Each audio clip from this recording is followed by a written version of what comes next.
সারা দেশ জুড়ে শুধু একটাই শব্দ, সংস্কার আর রিফর্ম।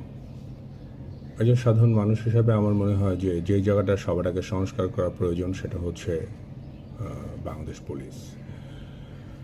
বাংলাদেশ পুলিশের সকল স্তরের সদস্যদের ওয়েলফেয়ার, তাদের ম্যানার অ্যান্ড অ্যাটিটিউড, তাদের মানবিকতা, তাদের মানসিকতা সব কিছু পরিবর্তন করতে হবে।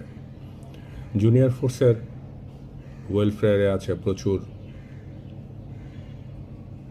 সমস্যা। তাদের ফুড, তাদের ট্রান্সপোর্টেশন, তাদের আবাসন, তাদের ট্রেনিং, তাদের স্যালারি, তাদের কাজের ঘন্টা, এই সব কিছু আসলে খুবই কমপ্লিকেটেড। সো আমার মনে হয় যে সরকারের প্রথম উচিত যে এই যে শক্ত খাকি গরম কাপড় গরমকালে পরিয়ে না রেখে তাদের সব কিছুর মধ্যে একটা চেঞ্জ, পরিবর্তন আনা উচিত। দেশের 18 কোটি মানুষ তাকিয়ে আছে যে সেবার জন্য, সেটা হচ্ছে পুলিশের কাছ থেকে। সো পুলিশের ওয়েলফেয়ার যেমন থাকবে, তাদেরকে সৎ মানবিক পুলিশ হিসাবে তৈরি করার পলিসিও মেনটেন করতে হবে।